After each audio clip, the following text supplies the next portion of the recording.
ton sang, vers toi j'avance. Saint de ta puissance, fort de ta présence à chaque pas. En ton sang ma délivrance, saut de ton.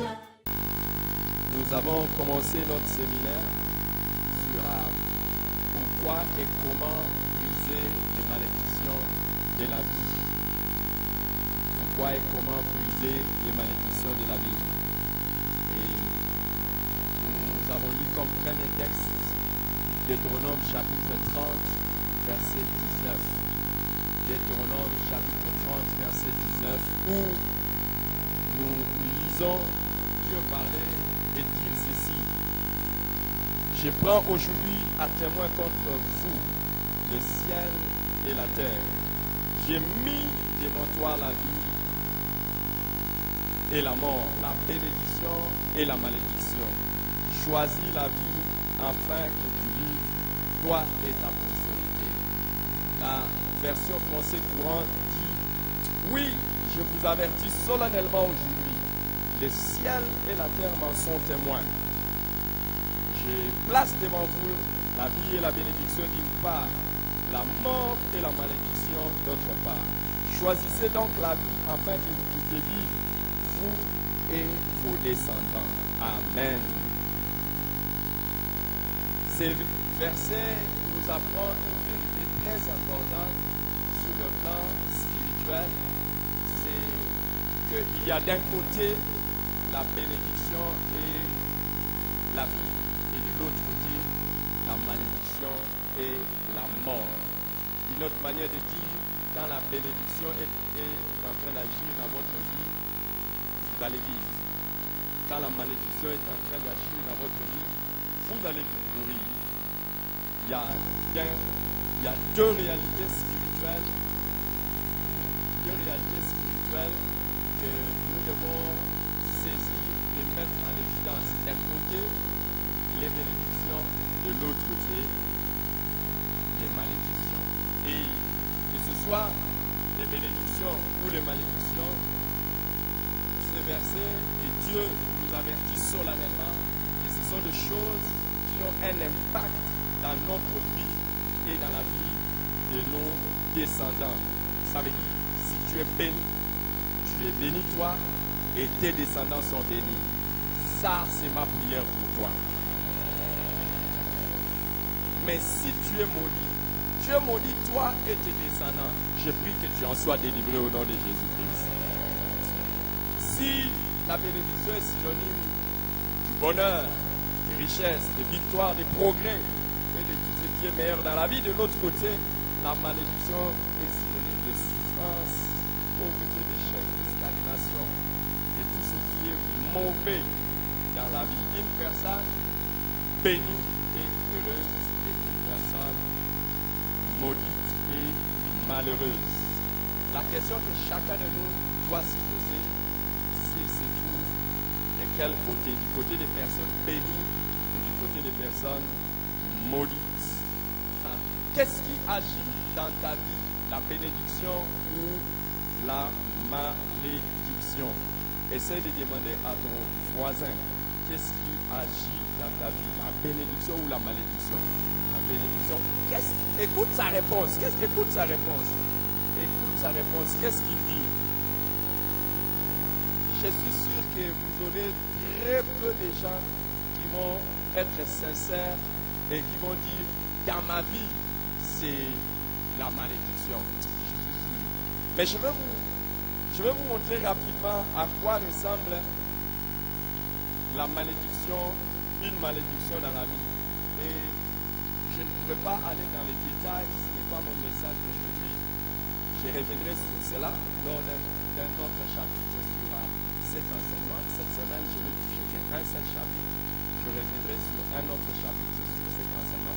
Mais je vais vous montrer à quoi ressemble un petit peu une vie, une malédiction dans la vie. C'est quand vous voulez diagnostiquer une vie qui est sous malédiction, c'est une vie qui est enténébrée ou assombrie.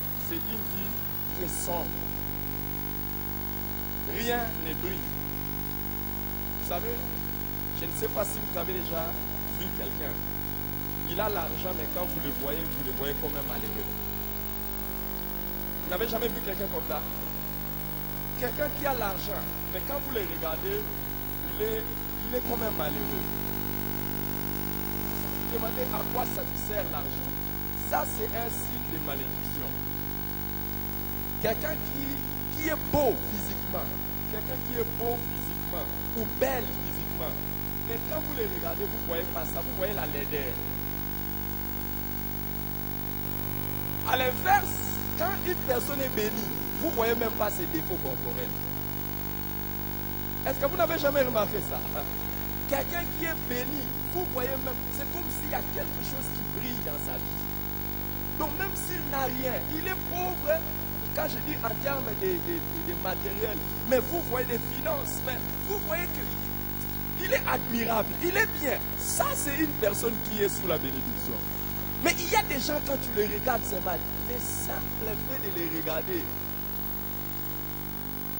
vous voyez directement qu'il y a des problèmes. Regarde un peu ton voisin, qu'est-ce que tu vois? Ah, il va sourire pour te tromper un peu. Mais si tu es attentif, tu vas voir ça. Et il y a des gens, les amis, franchement, il y a des gens, vous voyez que leur vie est vraiment assombrie. Donc déjà, à peine, vous pouvez voir les sourires réels. Est-ce que vous n'avez jamais rencontré quelqu'un, vous avez à peine de les voir sourire normalement? Même quand ils sourient, c'est comme on dit sourire jaune. Ce sont des sourires jaunes. Mais jamais vous les voyez heureux ou heureuses. Donc ils ne brillent pas, elles ne brillent pas. Et il y a des gens comme s'ils ont toujours un problème quand ils... Hey. Ça veut dire qu'il y a une malédiction qui est en train d'opérer dans sa vie.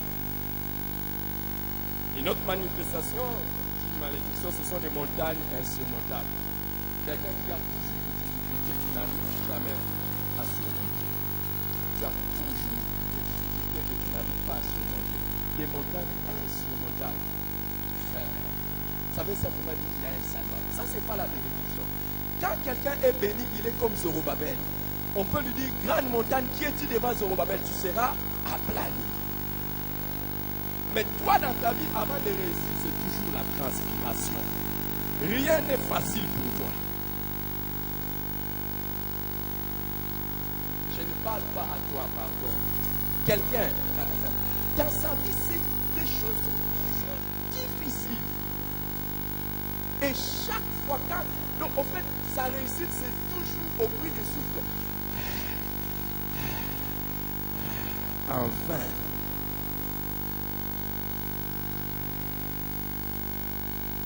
Dis à ton voisin, on ne me décrit pas, on te décrit. On ne parle pas de moi, on parle de toi. Je sais que tu ne seras pas assez courageux pour dire ça au voisin. Une vie qui est sous la malédiction, c'est une vie ballottée par des tempêtes invisibles et interminables. Vous savez, quand vous êtes sous la malédiction, vous êtes ballotté par des tempêtes invisibles et interminables. Votre vie n'est pas une vie de confort. Tu n'es pas à l'aise. Demande pas à ton frère, est-ce que tu es à l'aise? Donc, une vie d'inconfort, tu n'es pas à l'aise. C'est comme s'il y a toujours quelque chose qui te tourmente, toujours quelque chose qui te dérange. Tu n'as jamais passé un jour, 2 jours, une semaine, 1 mois de paix. Non.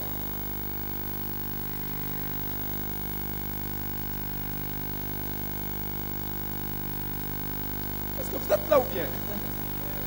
Je ne sais pas si vous êtes là ou bien vous êtes parti. Ça, c'est une vie sous la malédiction. Ça ressemble un peu.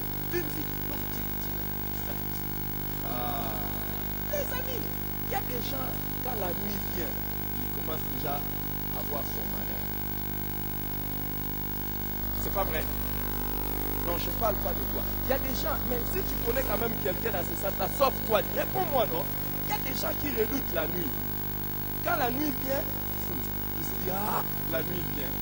Mais ne vous en faites pas. Ce n'est pas que quand la journée va venir, il va dire, oh, le jour vient, au moins je vais être à l'aise.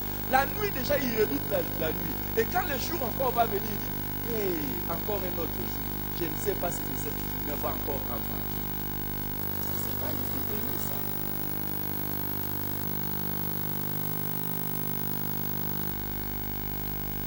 Des gens qui ne s'attendent jamais à une accalmie dans leur vie. Je vois le prince de paix. Je vois Jéhovah Shalom briser toutes ces choses et te faire entrer dans une vie de tranquillité. Tu as raté de donner la main qui représente toute ta vie. Que cette amène attire une bénédiction qui t'installe toute ta vie dans une vie de tranquillité.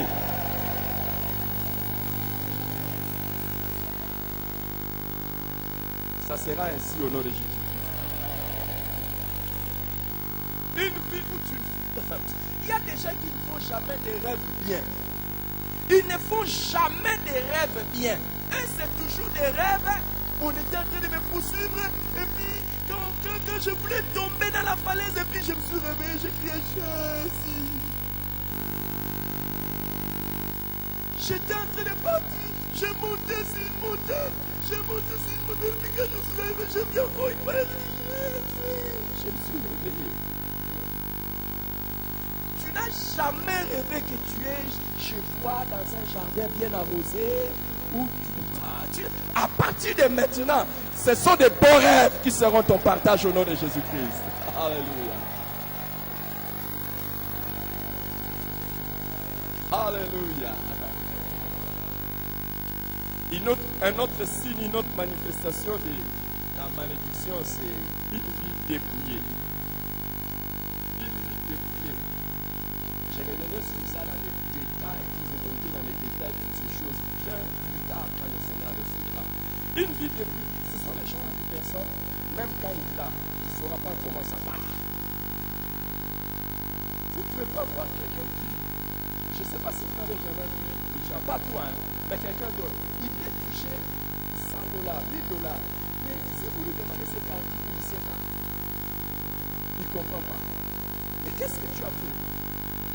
Donc, il devient sage après avoir dilapidé l'argent. C'est à ce moment-là qu'il commence à réfléchir. Il ne réfléchit pas avant, il réfléchit toujours après. En fait, il y a comme une sorte de chose qui vient qui enlève ça. Et il y a des gens, je vous dis la vérité, qui gagnent l'argent. Ils gagnent l'argent. Si tu lui poses la question combien il gagne, il te dira je gagne ceci. Mais si tu lui demandes, c'est quelqu'un attendait seulement les milieux du mois, il viendra se plaindre. L'argent est fini. Vrai ou faux? Il y a des gens qui n'arrivent jamais à terminer un mois, ils doivent contracter des dettes. Je ne parle pas de toi, tu n'as jamais vu quelqu'un comme ça. Et puis c'est bizarre, tu le regardes, quand tu regardes ce que lui gagne et ce que toi tu gagnes, lui gagne plus que toi, mais il vient emprunter chez toi.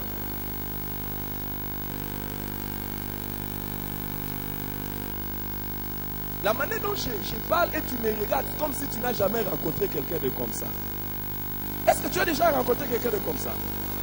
Qui a toujours une plainte avant la fin du mois. Et il prend toujours l'argent qu'on lui donne avant la fin du mois, il vient toujours avec ça. Déjà quand on le paye, il commence avec ça, qu'est-ce que je peux faire encore dans la vie? Mais quelqu'un qui gagne moins que ça, il dit, lui là, il fait des choses. Donc en fait, c'est comme s'il y a toujours des choses qui viennent ciser et déranger ça. Est-ce que j'ai parlé de toi? Tu es calme comme ça, pourquoi? Je parle de quelqu'un d'autre que tu connais dans la vie. Des personnes qui sont dans des dettes interminables. Donc, il prend une dette pour payer une autre dette. Mais quand il prend la dette pour payer une autre dette, il prend encore plus que ça. C'est pas vrai? Et quand il prend plus que ça pour aller payer, il ne paye même pas la totalité. Il reste encore avec la dette de l'autre. Donc, il a encore deux personnes à qui il doit, mais il doit encore plus d'argent. Et quand tu lui demandes qu'est-ce que tu as fait avec ça, il va te dire, je ne sais pas. Ah! Quelqu'un qui travaille 1 année, 2 ans, 3 ans, 4 ans, 5 ans, 6 ans, vous ne voyez rien. Il n'y a rien dans sa vie qui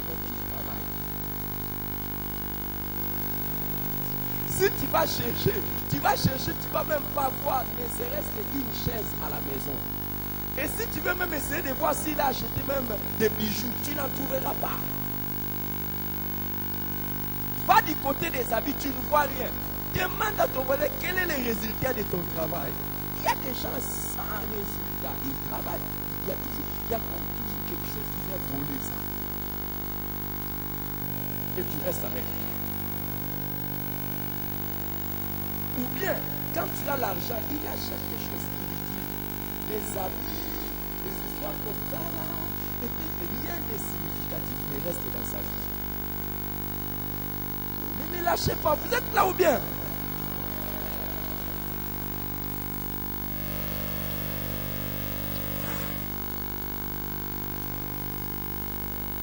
D'autres sont comme dans une autre manifestation. C'est une fille emprisonnée. C'est comme si tu es dans un cachot que tu n'arrives pas à t'en sortir.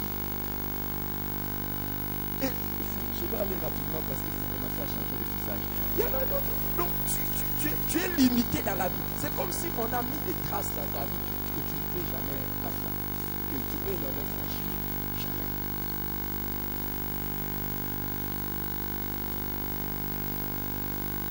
Écoutez les amis.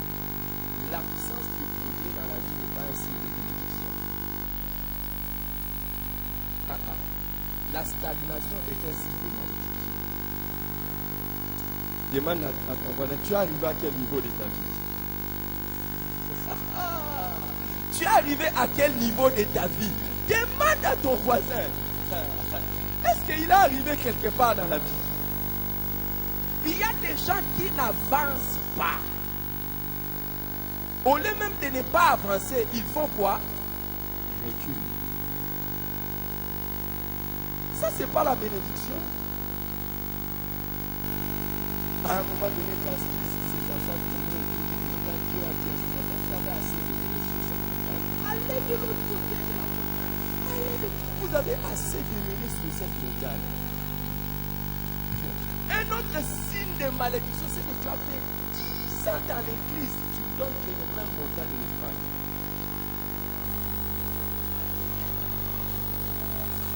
Thank you very much.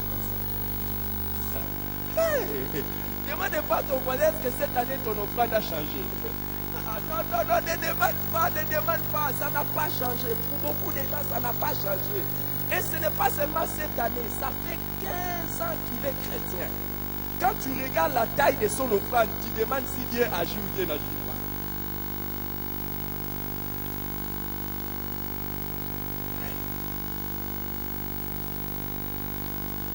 Les domaines, si vous voulez voir quelqu'un qui est béni, c'est de voir aussi la manière dont tu donnes. Mon ami, vraiment, entre nous, tu as 5 ans dans la vie chrétienne, ton offrande ne représente même pas $1, 2000 francs congolais.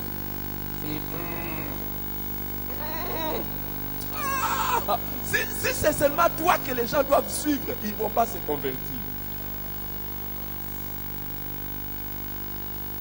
Tu ne représentes pas le Dieu que tu prêches.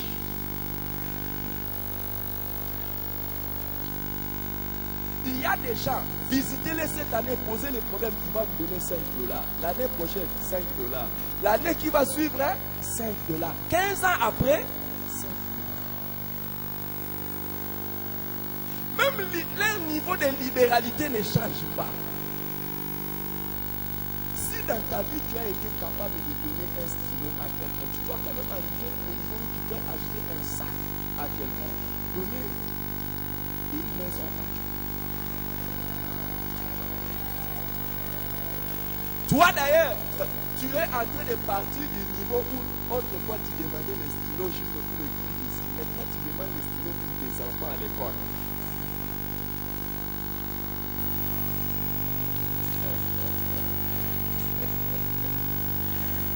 Regarde ton frère, je sens quelqu'un qui va commencer à avancer après ce séminaire. Je sens. Ne lui dis pas que c'est lui ou c'est toi. Dis-lui seulement que je sens quelqu'un qui va commencer à avancer après ce séminaire.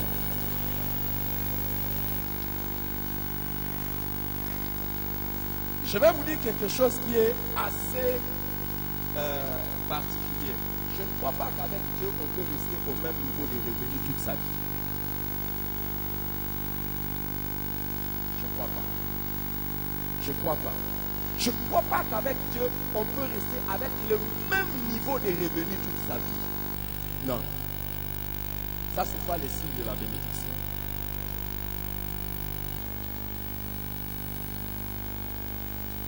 Vous savez ce que Jésus a dit?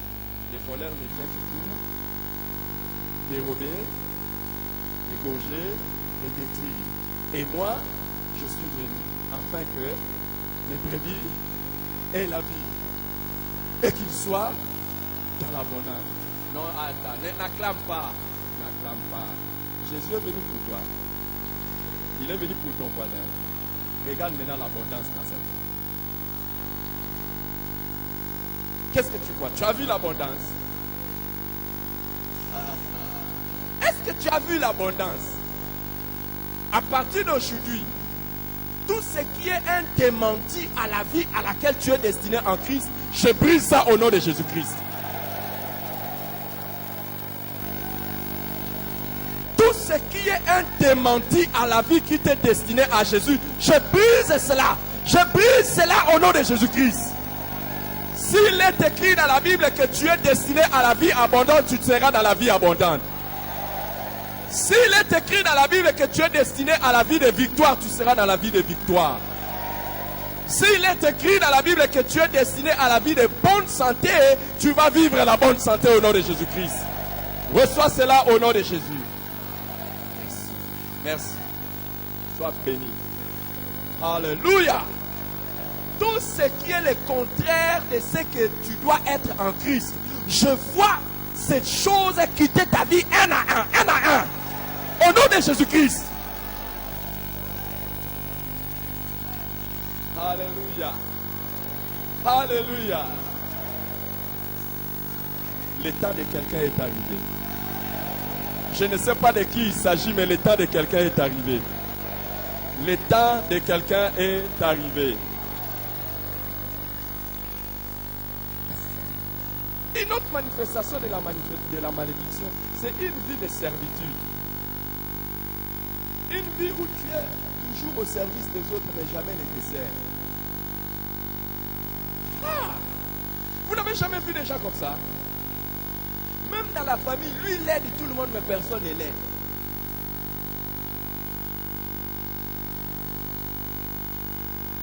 L'un des signes de bénédiction, c'est que les gens se plaisent à te bénir et à te servir. Il faut que tu testes quand même dans ta vie. Est-ce que les gens sont prompts à te rendre service? Ou bien c'est toujours toi qui rends service aux autres? C'est une bénédiction de servir les autres. Mais ne jamais avoir les gens qui nous servent, c'est un problème. Et il y a des gens, je vous dis, c'est dangereux. Ils ont une malédiction comme quoi personne ne les aide. Même quand ils demandent, personne ne les donne.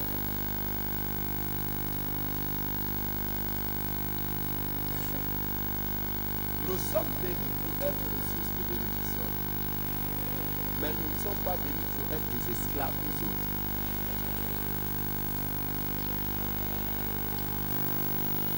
Est-ce que quelqu'un comprend ça? Une autre manifestation de la malédiction, c'est une vie de succession d'échecs. Succession d'échecs, de déceptions et même de tragédies. Injuste. Récemment, nous étions en train de parler avec un homme, je ne sais pas si tu te souviens, qui nous dit, depuis le mois de janvier, c'est un homme, depuis le mois de janvier, il a perdu 4 enfants. On était au mois d'avril, il a perdu 4 enfants. Janvier, février, mars, il compte comme ça. Il compte. Et c'est un homme qui est aux alentours de 70 ans.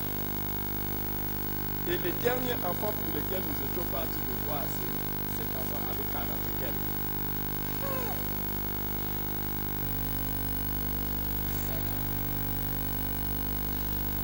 Tragédie. Et une vie de déception. Une vie d'échec. Malgré les efforts, la personne échoue. Et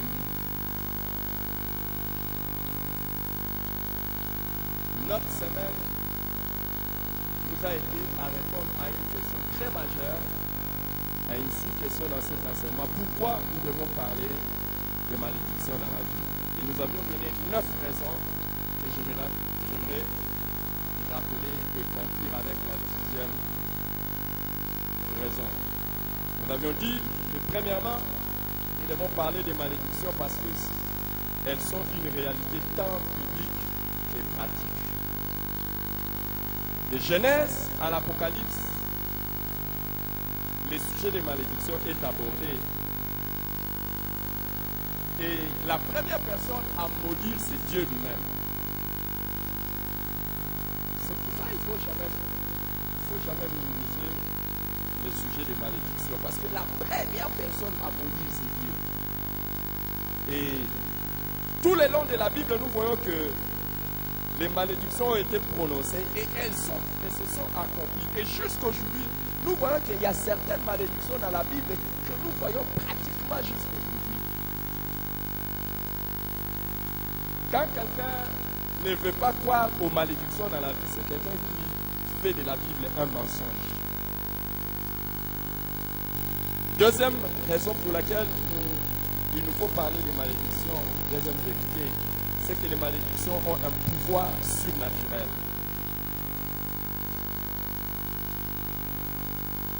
Quand il y a une malédiction, elle est accompagnée d'un pouvoir surnaturel de nuisance. Donc, les malheurs s'attachent à la personne ou à la chose maudite. Quand vous êtes dans un mariage maudit, rien, je vous dis, rien ne peut réussir dans ce mariage. Même s'il y a un semblant de réussite, après ce sera l'échec. Cette semaine, je parlais avec un jeune homme qui m'a dit que pendant qu'il était jeune, il s'était disputé fortement avec son grand frère. Et pourtant, c'est les grands frères qui l'aidaient un peu aussi dans les frères académiques. Alors, un jour, sa mère lui a dit, toi, tu es en train de discuter avec ton grand frère. Vas-y et réussis aussi dans les études. Et on verra. Il était en 6e de finalité, il devait présenter son examen d'État pour terminer son cycle des études secondaires. Il a échoué la première année. Il a échoué la deuxième année. C'est juste à ce qu'il me dit qu'il soit venu dans cette église, il a commencé à prier. Il a commencé à prier et il a réussi une extrémiste. Ne jouez pas avec la malédiction. Quand elle est là, elle opère. Elle opère. S'il y a une malédiction qui est prononcée sur vous comme quoi vous ne devez pas vous marier, si tant que cette malédiction n'est pas brisée, vous n'allez pas vous marier. Même si vous êtes beau comment, même si vous avez des moyens comment, vous n'allez pas vous marier.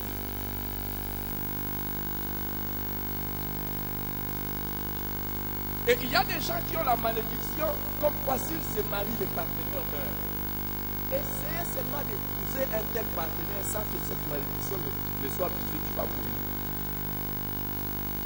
Tu vas mourir. Sérieux.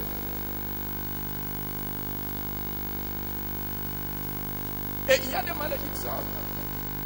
Comme quoi l'aîné de chaque, donc dans l'aîné de chaque famille, l'aîné ne va jamais réussir. Et ne jouez pas avec ça. Si vous êtes dans de telles familles, l'aîné ne va jamais réussir. Il y a des malédictions de familles telles que dans chaque famille, il y aura un enfant qui sera dingue. Et vous verrez que si vous êtes dans cette famille et que la malédiction n'est pas brisée, vous allez être dingue. Moi, je connais une famille claire. Dans cette famille, si tu vas épouser une fille, tu vas mourir. pas de mon mariage. Et je connais. Et les gens sont morts comme ça. Les hommes sont morts. Il y a un membre de cette famille qui avait commencé à tourner ici. Et qui avait commencé à envier l'un de mes collaborateurs. Je ne pouvais pas savoir comment j'ai intercédé pour lui. Au nom de Jésus-Christ. J'ai intercédé pour lui au nom de Jésus-Christ. Parce que les collaborateurs là n'étaient pas encore mariés à l'époque. Je disais, celui-ci, s'il va seulement tomber là-bas, je serai obligé de porter une veste noire. Pour ses funérailles.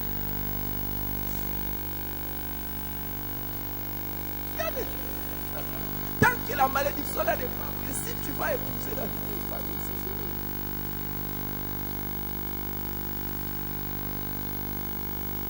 J'ai déjà raconté cette histoire un jour ici, dans cette église, dans mon église. J'étais dans mon bureau, je reçois la confession d'une femme qui est tombée avec un homme marié. Quand la soeur fait la confession, quand elle faisait comme ça, j'ai gardé ma maîtrise. J'ai gardé ma maîtrise pour ne pas montrer ma pitié. Ma pitié pas pour elle, ma pitié pour l'homme marié qui est tombé avec. Parce que je savais qu'il y avait une malédiction qui pesait sur cette soeur.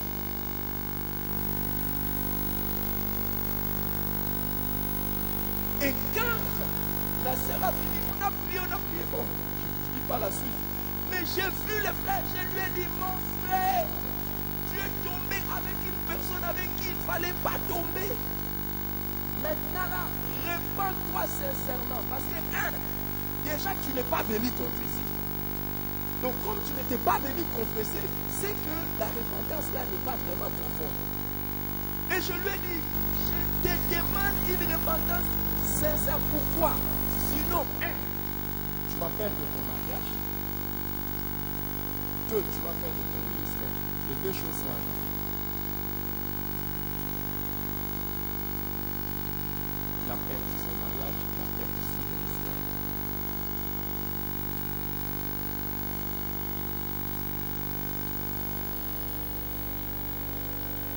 Quand il y a une malédiction, c'est sérieux.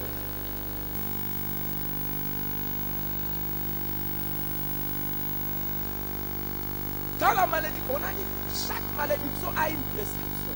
Quand la malédiction dit que toutes les filles ou tous les enfants ici termineront leur vie dans les toits paternels, laissez seulement les enfants partir. Vous allez voir, ils partent, ils reviennent.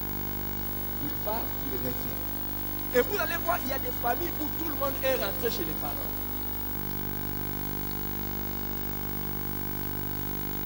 Quand je dis ça, vous êtes en train de les regarder comme si ce ne sont pas des choses qui se passent.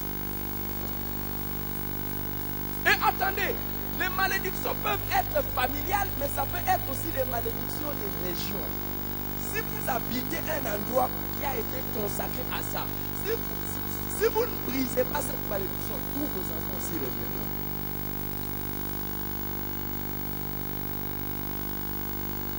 Il y a une avenue qui n'est pas loin d'ici, qui est ici, non loin d'ici. Quand tu entres dans cette avenue, rien à faire, un enfant doit mourir. Si tu ne fais pas attention, joue avec ça. Joue avec les malédictions. Joue. Tu vas entrer là, ça va opérer. Tu vas perdre. Moi, j'ai perdu un enfant de l'un de mes collaborateurs sur cette avenue. Et c'est à ce moment-là que j'ai appris. Un autre est allé entrer sur cette avenue. Avec un enfant, je dis, Shekorata Yakonada Zukarabay. C'est quand j'ai perdu le premier enfant avec le premier collaborateur que j'ai appris l'histoire. Je suis sur cette avenue-là, on perd toujours les enfants. Un autre est parti là-bas, je dis, ça m'opérera pas. C'est pour ça que je décrète, au nom de Jésus-Christ, si tu te trouves dans une zone maudite, cette malédiction ne va jamais opérer sur toi au nom de Jésus-Christ. Je le décrète au nom de Jésus-Christ.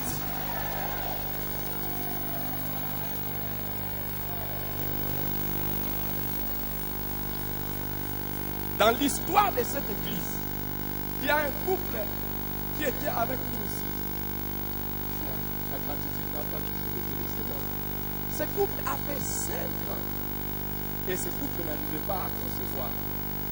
On priait, Dieu m'a dit, c'est la maison où ils habitent.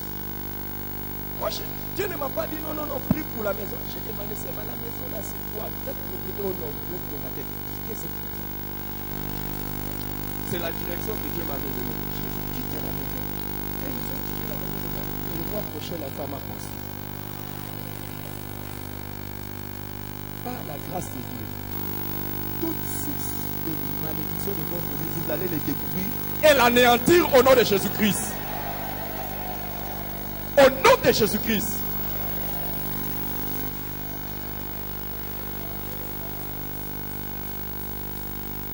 Est-ce que tu as donné un bon amen?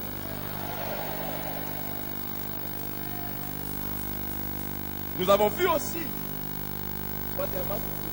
la malédiction, la puissance de la malédiction est le contraire de celle de la bénédiction.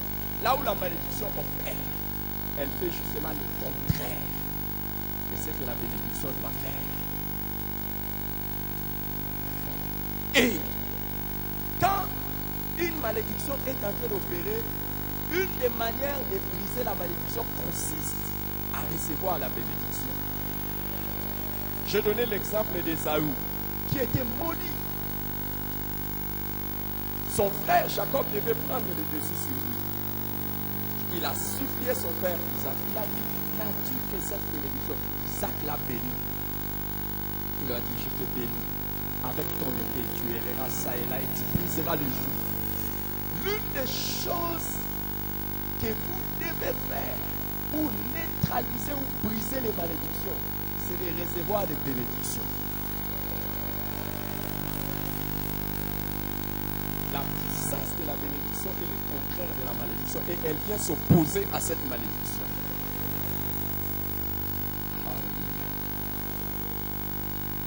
Alléluia. Je vois sur toi se poser les mains de bénédiction.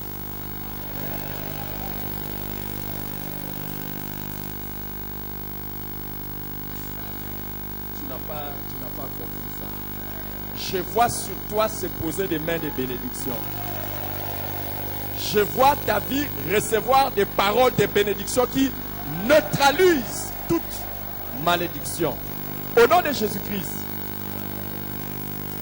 Et écoutez les amis. On dit une malédiction sans cause n'a pas d'effet. Mais j'aimerais aussi vous dire, une bénédiction sans cause n'a pas d'effet.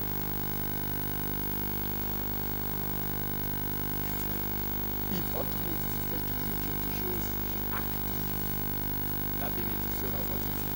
C'est pour ça que Isaac a dit à son fils, fais-moi un nez comme chair, et qu'ainsi mon âme bénisse.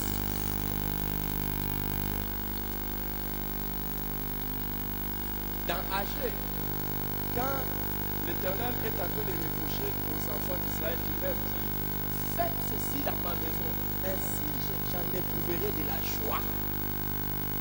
Et je vous dis, il faut faire quelque chose.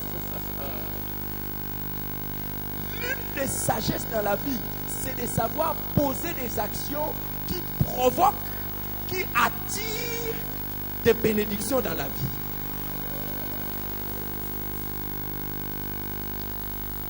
Et une autre sagesse est simplement de se comporter comme un fils ou une fille.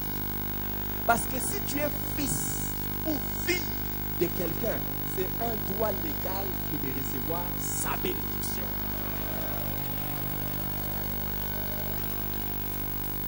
Alléluia. Ou ne serait-ce que se comporter comme une brebis pour un pasteur. Pas se comporter comme un bouc, mais une brebis. Vous connaissez la différence entre une brebis et un bouc? La brebis est facile à perdre que le bouc.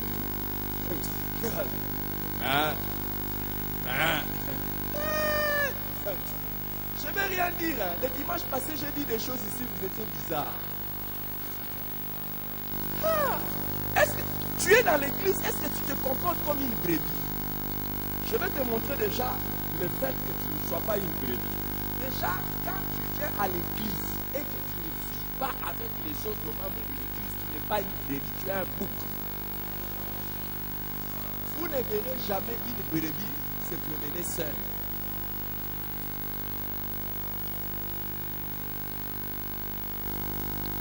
Il y a des chrétiens qui sont dans l'église, mais ce sont des chrétiens visiteurs. Donc même quand le pasteur dit que Dieu vous bénisse, toi ça sort à côté. Déjà tu es comme un bouc. Comment la bénédiction va tomber sur toi? Impossible. Quand l'église va dire Amen, Amen, Maloukai, Bintubin, parti. Tu n'es pas une brebis. Et puis la brebis écoute la voix de son berger. D'abord, tu ne connais même pas la voix de ton berger. Il y a des gens qui sont dans l'église, mais dans leur maison, ils écoutent d'autres pasteurs du matin jusqu'au soir. Ils ne connaissent même pas un seul sermon de leur pasteur. Ils ne connaissent pas. C'est pour ça que quand je vais dire que Dieu te bénisse, ça va passer à côté. Il faut aller recevoir la bénédiction de celui que tu écoutes à la télé et à la radio et dans ton internet. Il faut aller recevoir sa bénédiction. Tu n'es pas brebis pour moi.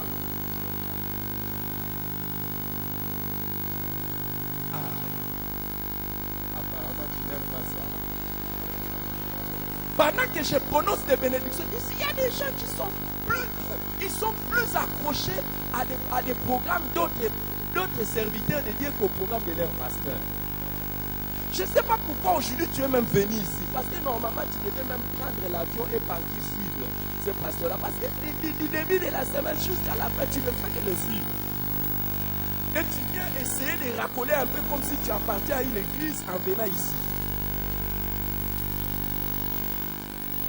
Tu connais mieux la voix de quelqu'un d'autre que la voix de celui que tu appelles pasteur.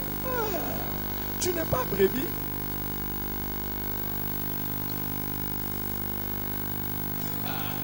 Ça c'est un signe de déloyauté ça. Et puis, nous les pasteurs, vraiment, on appelait les gens des chrétiens comme ça avec les pasteurs, on les appelait les chrétiens papillons.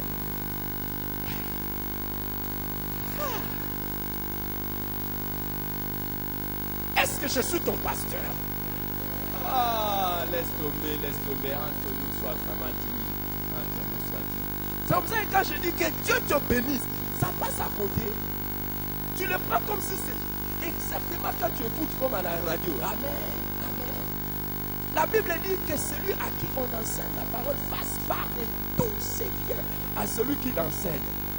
Toi, tu envoies même des dons dans des organisations comme ça, alors qu'à ton pasteur, tu n'as jamais donné. Il y a déjà un prophète passe chez lui à la maison comme ça, un prophète ambulant, un pasteur ambulant, et il prend soin de ces prophètes-là. Tu n'as jamais pris soin de ton pasteur. C'est pas grave, continue. Et je te bénis, continue. Mais sache que quand moi je vais dire que Dieu te bénit, ça va tomber à côté.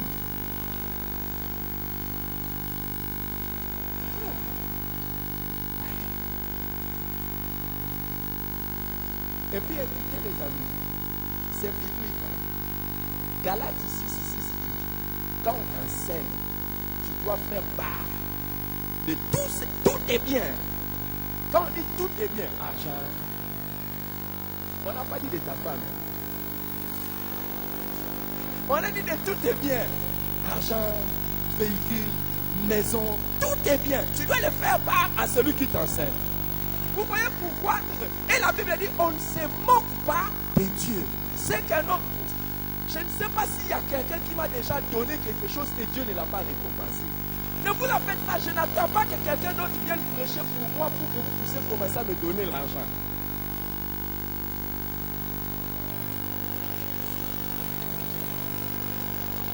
Je suis assez courageux pour prêcher ce que la Bible dit.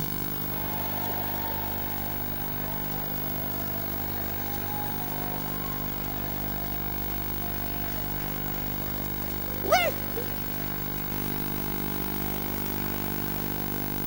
Et je vais vous dire la vérité. Il y a un mystère dans ça. Dieu dit on ne se moque pas de Dieu. C'est qu'un homme aura sémé, il les moissonnera aussi. C'est la raison pour laquelle on a mis ces enveloppes-là que je ne t'ai jamais vu remplir au flanc du prophète. Tu n'as jamais vu quelque chose à dire. D'ailleurs, tu n'as rien pris ça. Tu n'as pas pris ça. Alors que tu m'as suivi pendant une semaine et tu m'as cessé de dire, cette semaine, les pasteurs, quelle bénédiction. Qu'est-ce que tu as donné au pasteur? Quand tu mets ton offrande d'action de grâce ici, demandez à tous ceux qui travaillent avec moi. On se les partage, c'est biblique.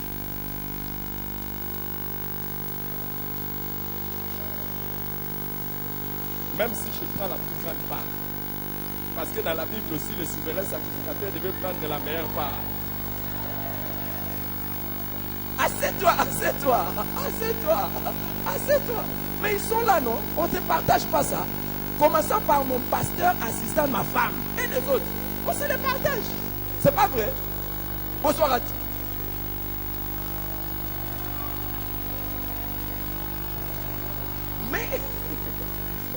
Mais, oui, tout ce que vous mettez ici ne passez pas que ça veut chez moi. Non, non, non.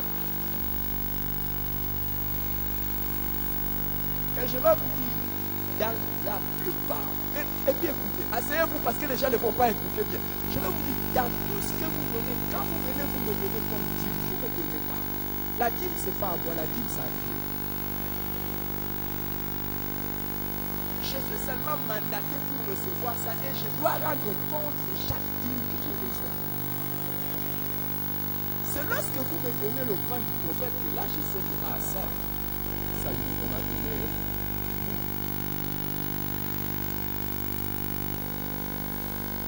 Et s'il y a seulement quelqu'un qui pose un jour venir regarder ce qu'on donne comme au plan du prophète, d'ailleurs, par honneur et par respect, on ne touche même pas à ce qu'on fait. Ça laisse fermer.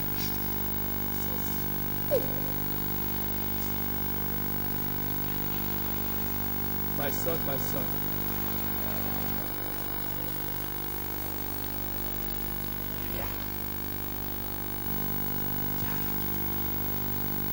Et chaque action que tu poses peut provoquer des bénédictions qui vont annuler les malédictions dans ta vie. Laissez-moi vous donner un exemple. Laissez-moi vous donner 3 exemples seulement. 3. Je vais donner 4. Ça va justifier tout ça. Vous savez, chaque fois que vous prenez votre dîme et que vous donnez ça, il y a quelque chose qui se déclenche. C'est la bénédiction de menaces des dévoreurs. Ça veut dire que Dieu, automatiquement que vous menez, vous donnez votre dîme. Qu'est-ce qui se passe? Dieu dit, vous verrez que je ne menace pas les dévoreurs. Il y a des combats de ta vie que tu ne vas plus combattre, juste à cause de ta dîme.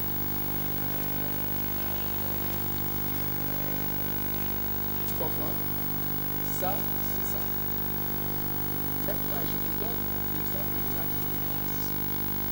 L'action de grâce, quand tu donnes ça, tu dis merci à Dieu. Souvenez-vous, chaque fois que tu dis merci à Dieu pour quelque chose, ça ne diminue plus, ça augmente. L'action de grâce active la loi de la multiplication. Quand Jésus voulait multiplier les pains et les poissons, il n'a pas prié, il n'a pas intercédé, il a rendu grâce. Donc, tout ce pourquoi tu rends grâce à Dieu vient se multiplier. Donc, ça veut dire que si tu avais une malédiction qui faisait en sorte que tu ne faisais que diminuer ou perdre les choses, qu'est-ce qu'il faut faire comme offrande?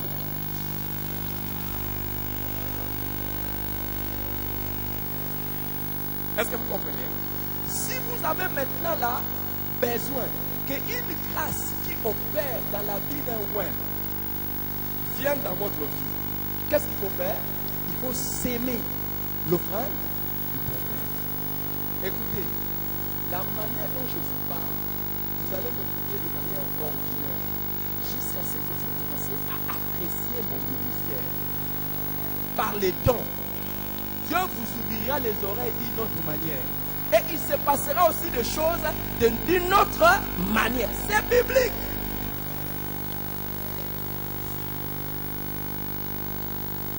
Et quand je vous dis, soutenez-moi dans le ministère que Dieu m'a donné, cette enveloppe-là des dons, c'est là où la loi de Philippiens 4,19 est activée. Mon Dieu pourvoira à tous vos besoins. quand vous êtes en train de soutenir l'œuvre missionnaire,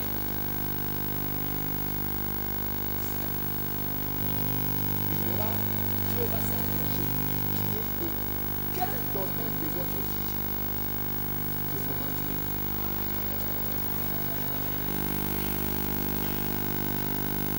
Et il y a des choses.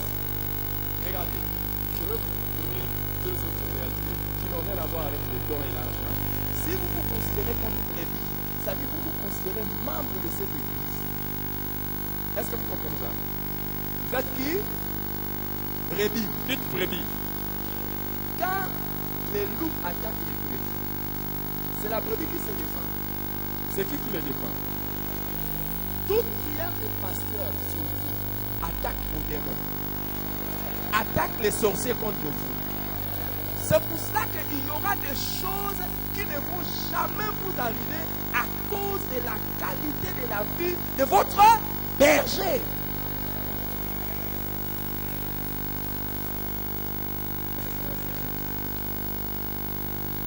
Allez dans d'autres églises, vous verrez combien de gens vivent des tragédies. Il y a des églises qui ont des deuils, qui ont des choses comme ça, à tout moment. Allez.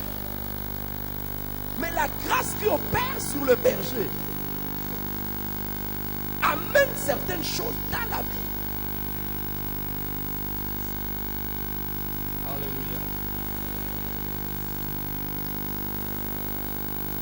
Et c'est même la raison pour laquelle j'ai organisé cet enseignement sur les malédictions. C'est pour qu'aucun membre de l'église, ma prière, c'est qu'aucun membre de l'église n'ait encore un domaine où il y a des signes des malédictions. Et je vois tous les membres de cette église prospérer et aller de l'avant au nom de Jésus. Je vous vois occuper les premières places. Tu n'as pas donné un bon amen. Je te vois occuper des places, des premières places au nom de Jésus-Christ. Je vois les membres de cette église être honorés dans la vie, être honorés dans la société. Au nom de Jésus-Christ. Alléluia. Alléluia. La maladie qui tue les autres, les accidents qui tuent les autres, tout ce qui abrège la vie des autres est éloigné de toi au nom de Jésus-Christ. C'est éloigné de toi au nom de Jésus-Christ. Je déclare au nom de Jésus-Christ que tout celui qui se considère membre de cette église n'aura aucun sujet de moquerie dans sa vie.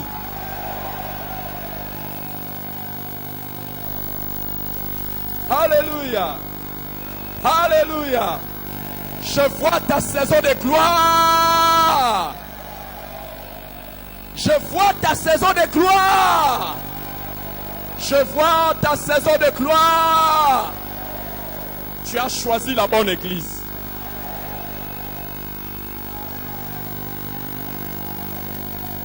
Et en tant que ton pasteur, je t'ai béni.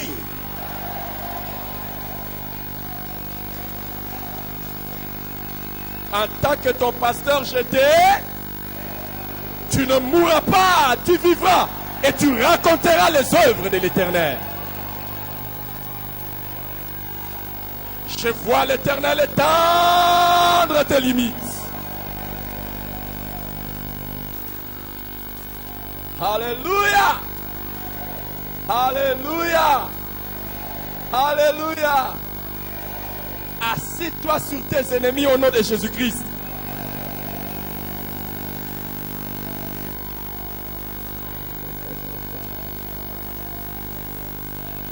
Wow.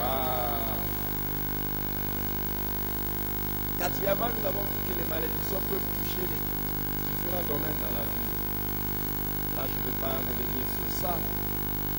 On a donné 4 mots. Si tu veux savoir qu'il y a une malédiction qui opère, c'est que la situation est anormale, répétitive, héréditaire ou mystérieuse. C'est à partir de ces 4 mots que tu peux voir qu'il y a une situation qui n'est pas normale. Cinquièmement, nous avons vu que les malédictions sont une réalité tant pour les non-croyants que pour les chrétiens. Ce n'est pas parce que nous sommes chrétiens que nous ne pouvons pas être Deuxièmement, nous avons vu que la malédiction a toujours une cause. Quand tu vois ça ne va pas dans ta vie, demande-toi, qu'est-ce que j'ai fait ou qu'est-ce que je n'ai pas fait? Ça, c'est la sagesse. Dans Agé chapitre 1, verset 5, Dieu dit par son prophète, considérez attentivement vos foi. Et jamais blâmer l'existence des difficultés pour toi. Cherche.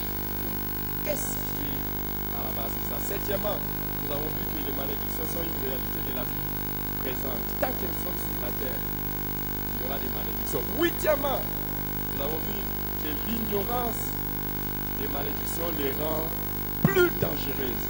Tant que tu ignores qu'une malédiction est en train d'opérer dans ta vie, c'est encore plus dangereux.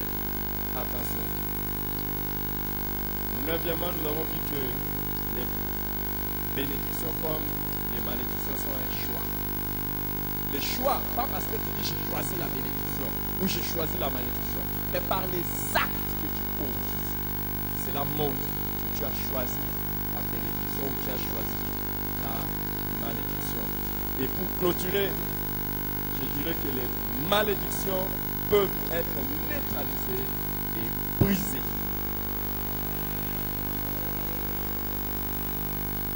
Galates chapitre 3, je vais finir par là. Galates chapitre 3, verset 13 nous dit, Christ nous a rachetés de la malédiction de la loi, étant devenu malédiction pour nous, car il est écrit, maudit et quiconque est pendu au bois. Français courant dit, et Christ, en devenant objet de malédiction pour nous, nous a délivrés de la malédiction de la loi. L'Écriture déclare en effet, maudit soit quiconque est pendu à un arbre. Jésus, quand il est allé à la croix, parmi les choses qu'il est allé régler, c'était aussi la question de la malédiction. Ce n'était pas seulement les péchés, mais c'était aussi la malédiction. La première sagesse, si tu veux entrer dans le processus pour briser les malédictions de la vie, c'est de venir à Jésus. Venir à Jésus. La solution, c'est Jésus. Quand tu veux chercher la solution ailleurs, tu n'en trouveras pas. Et pour venir à Jésus, il faut te repentir de tes péchés. Te repentir de tes péchés, le recevoir dans ton cœur comme ton Seigneur et ton Sauveur personnel. Mais quand tu es déjà en Christ ou que tu es déjà dans la marche avec Dieu et que tu te rends compte qu'il y a une malédiction qui opère dans ta vie, rentre d'abord en toi-même. Dans Deutéronome chapitre 30, regardez ce que Dieu dit. Deutéronome chapitre 30, verset 1, à partir du verset 1. Lorsque toutes ces choses t'arriveront, la bénédiction et la malédiction que je mets devant toi, si tu le prends à cœur, au milieu de toutes les nations chez lesquelles l'Éternel ton Dieu t'aura chassé, si tu reviens à l'Éternel ton Dieu, si tu obéis à la voix, à sa voix de tout ton cœur et de toute ton âme, toi et tes enfants, selon tout ce que je te prescris aujourd'hui, alors l'Éternel ton Dieu ramènera tes captifs et aura compassion de toi. Et il te rassemblera encore du milieu de tout le peuple chez lesquels l'Éternel, ton Dieu, t'aura dispersé. Quand tu seras exilé à l'autre extrémité du ciel, l'Éternel, ton Dieu, te rassemblera de là. Et c'est là qu'il t'ira chercher. L'Éternel, ton Dieu, te ramènera dans les pays et possède tes pères. Et tu les posséderas. Et il te fera du bien. Ça, c'est ma prière. Que l'Éternel te fasse du bien. Et il te rendra plus nombreux que tes pères. Wow. L'Éternel, ton Dieu, circoncira ton cœur et le cœur de ta postérité. Tu aimeras l'Éternel, ton Dieu, de tout ton cœur, de toute ton âme, afin que tu vives. J'ouvre une parenthèse. Si tu vois que ton amour pour Dieu vacille, ce n'est pas constant, ce n'est pas stable, ce n'est un signe de malédiction. Quand tu vois que tu aimes Dieu, tu aimes les choses de Dieu, quand on enseigne quelque chose, ça te fait du bien, tu es béni. Mais quand on enseigne quelque chose, ça t'irrite. C'est un signe de malédiction. Parce que Dieu dit, si tu reviens à lui, tu vas circoncire ton cœur. Et tu aimeras l'Éternel. De tout ton cœur. Chaque fois qu'on enseigne, par exemple, aujourd'hui, il y a beaucoup de choses que j'ai dites. Hein. Il y en a, à cause de la malédiction, ils vont commencer à aller raconter des choses. Pourquoi il a dit comme ça? Maintenant, là, on vient à l'église. Quand on vient maintenant, là, ça veut dire que tu n'es pas destiné à la bénédiction. Si tu es destiné à la bénédiction, quand une vérité est prêchée, tu aimes ça. Je vais m'approcher à ça. Alléluia. L'Éternel, ton Dieu, fera tomber toutes ces malédictions sur tes ennemis. Sur ceux qui t'auront haï et persécuté. Au fait, le jour où tu reviens à Dieu, Dieu fait maintenant le retournement des situations. Les gens qui étaient en train d'être utilisés pour être tes malédictions, c'est eux maintenant qui vont subir ça. Quelqu'un va crier avec moi, retour à l'expéditeur. Retour à l'expéditeur. Oui, et toi tu reviendras à l'Éternel. Tu obéiras à sa voix. Et tu mettras en pratique tous ces commandements que je te prescris aujourd'hui. L'Éternel, ton Dieu, te comblera de biens en faisant prospérer tout le travail de tes mains, le fruit de tes entrailles, le fruit de tes troupeaux, le fruit de ton sol. Car l'Éternel prendra de nouveaux plaisirs à ton bonheur. L'Éternel prendra de nouveaux plaisirs à ton bonheur. Dieu sera encore content que tu sois heureux. Je te vois entrer dans cette saison-là. Je te vois entrer dans cette saison-là. Comme il prenait plaisir à celui de tes pères. Oh mon Dieu. Lorsque tu obéiras à la voix de l'Éternel, ton Dieu, en observant ses commandements et ses ordres écrits dans ces livres de la loi, lorsque tu reviendras à l'Éternel, ton Dieu, de tout ton cœur et de toute ton âme. Dis à Dieu, je reviens de tout mon cœur et de toute mon âme. Asseyez-vous. Je vais terminer par le dernier passage. Je ne pouvais pas terminer ce séminaire sans lire ça, sans vous dire quelque chose. Daniel chapitre 9. À partir du verset 1. La première année de Darius, fils d'Assuérus, de la race des Mèdes, lesquels étaient devenus rois du royaume des Chaldéens. La première année de son règne, moi, Daniel, je vis par le livre qu'il devait s'écouler 70 ans pour les ruines de Jérusalem, d'après le nombre des années dont l'Éternel avait parlé à Jérémie le prophète. Je tournais ma face vers le Seigneur Dieu afin de recourir à la prière et aux supplications en gênant et en prenant le sac et la salle. Amen. Daniel a vu que la date d'expiration de la malédiction était déjà arrivée. Mais la malédiction opérait toujours. Mais d'après la malédiction, ça devait faire 70 ans. J'ai lu dans le livre du prophète Jérémie que ça devait faire 70 ans. Mais comment 70 ans se sont écoulés? Ça reste. Écoute, il y a des choses qui ont déjà été accomplies à la croix. Et maintenant là, il y a des bénédictions qui ont été prononcées sur vous. Et ça a mis fin. Toutes les malédictions de votre vie ont expiré. Mais attendez, si vous-même vous vous appropriez pas ça, ça risque de continuer à avoir effet. Qu'est-ce que Daniel a fait? Il a recouru à la prière et ossification et au jeûne. Maintenant là, pendant 5 minutes c'est trop. 1 minute c'est trop. 10 secondes, je vais te voir prier et dire à Dieu, je reviens à toi de tout mon cœur. Attendez. Si tu n'es pas chrétien, ne fais pas cette prière que nous allons faire. Il faut d'abord que tu viennes à Jésus, que tu abandonnes tes péchés et que tu dises, j'arrête avec la vie de péché, je viens à Jésus. Et si toi tu es venu à Jésus, tu vas déclarer que j'ai lu dans les Écritures que Christ a porté ma malédiction à la croix. Aujourd'hui là, je vais recourir à la prière et aux supplications. Si vous lisez la suite de Daniel, on dit qu'il a commencé à confesser. Je vais vous apprendre ça après. Il a confessé d'abord les péchés de ses parents.